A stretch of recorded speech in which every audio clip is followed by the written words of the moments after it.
Hello, good morning. ഇന്ന് ഞാൻ ദോശയാട്ടോ ഉണ്ടാക്കാൻ പോകുന്നത്.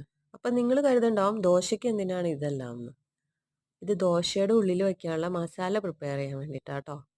അപ്പോൾ ഉരുളക്കിഴങ്ങും സവാളയും ക്യാരറ്റും പച്ചമുളകും ഇതെല്ലാം കൂടി ഞാൻ അരിഞ്ഞെടുത്തിട്ടുണ്ട്. ശരിക്കും ഇത് കണ്ടിട്ട് അരിഞ്ഞെടുത്തു എന്നല്ല കേട്ടോ എനിക്ക് പറയാൻ തോന്നിയത്. പച്ചക്കറികളെല്ലാം കണ്ടം തുണ്ടമാക്കി വെട്ടി വെച്ചിട്ടുണ്ടെന്നാണ് എനിക്ക് മനസ്സിൽ പറയാൻ തോന്നിയത്. നമ്മുടെ അമ്മമാരൊക്കെ നമ്മുടെ വീട്ടില് പച്ചക്കറി അരിയുന്നത് കാണാൻ തന്നെ എന്തൊരു ഭംഗിയല്ലേ. എല്ലാ കഷ്ണങ്ങളും ഒരേ വീതി ഒരേ ലെങ്ത്, ഒരു കഷ്ണം പോലും അളവിൽ അങ്ങോട്ടും ഇങ്ങോട്ടും മാറില്ല. ഞാൻ വിചാരിക്കാറുണ്ട് ഇതെങ്ങനെ ഇവർ ഇത്ര കറക്റ്റായിട്ട് ഇതൊക്കെ അരിഞ്ഞെടുക്കണേന്ന്.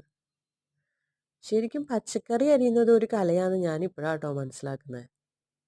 ഒരു കറിയിൽ ആ പച്ചക്കറി അരിഞ്ഞിട്ടിരിക്കുന്ന കാണുമ്പോൾ തന്നെ നമുക്ക് അതിലൊരു ഇംപ്രഷൻ വന്നിട്ട് ആ കറി നമുക്ക് കഴിക്കാൻ തോന്നണം. അതാണ് കറി. എനിവേ, നമുക്ക് നമ്മുടെ മസാല റെഡിയാക്കാം. അപ്പോൾ ഈ കഷ്ണങ്ങളിലേക്ക് നമുക്കിനി ലേശം ഉപ്പും കൂടി ആഡ് ചെയ്യണം. ഇനി ഇതിലേക്ക് ആവശ്യത്തിന് വെള്ളം ഒഴിച്ച് വേവിച്ച് കഴിഞ്ഞാൽ നമ്മുടെ മസാല റെഡിയാണ്. അപ്പോൾ ഈ മസാല ഇവിടെ ഇരുന്നൊന്ന് ചൂടാറട്ടെ. നമുക്ക് അപ്പോഴത്തേക്കും ദോശ ചൂടാം. ഇനി ദോശയുടെ കാര്യം പറയുവാണെങ്കിൽ ഒരൊറ്റ ദോശ പോലും ഇതുവരെ എനിക്കൊരു കറക്റ്റ് റൗണ്ട് ഷേപ്പിൽ ചൂടാൻ പറ്റിയിട്ടില്ല കേട്ടോ. ഒരു ഓവൽ ഷേപ്പ് അതുവരെയാണ് എൻ്റെ ഒരു ദോശ ഇതുവരെ എത്തിയിട്ടുള്ളൂ.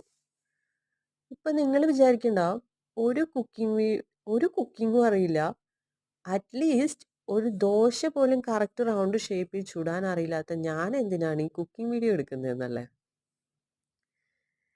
എനിക്ക് എൻ്റെ വീട്ടിലിരുന്നിട്ട് ഈ കുക്കിംഗ് വീഡിയോ ഒക്കെയല്ലേ നിങ്ങളെ കാണിക്കാൻ പറ്റൂ, അല്ലാതെ ലോകകാര്യങ്ങളൊന്നും കൊണ്ടുവന്ന് ഇതിൽ കാണിക്കാൻ പറ്റില്ലല്ലോ. അപ്പം ഞാൻ തന്നെ സ്വന്തം കുക്ക് ചെയ്ത വീഡിയോ ഞാൻ തന്നെ അത് ഷൂട്ട് ചെയ്ത് എൻ്റെ സൗണ്ട് ഇതിൽ എഡിറ്റ് ചെയ്ത് കേട്ടിട്ട് കാണുമ്പോൾ എനിക്കുണ്ടാവുന്ന ഒരു സന്തോഷം ഉണ്ടല്ലോ, അതേ ഞാൻ ഇതിൽ നിന്ന് ഉദ്ദേശിച്ചുള്ളൂ. ഒരു 10 പേരെങ്കിൽ 10 പേര് അത്രയും കണ്ടാലും ഞാൻ ഹാപ്പിയാണ്. അപ്പോൾ നിങ്ങളും ഇതുപോലെ നിങ്ങളുടെ മനസ്സിന് എന്താണോ സന്തോഷം കിട്ടുന്നത് അതെല്ലാം ചെയ്ത് ഹാപ്പി ആയിട്ടിരിക്കൂ. അപ്പം ഇന്നത്തെ വീഡിയോ ഇത്രയേ ഉള്ളൂ. ഇനി നാളെ വേറൊരു വീഡിയോ കാണാം. അപ്പം എൻ്റെ വീഡിയോ കണ്ടിരിക്കുന്നതിന് താങ്ക് യു കേട്ടോ.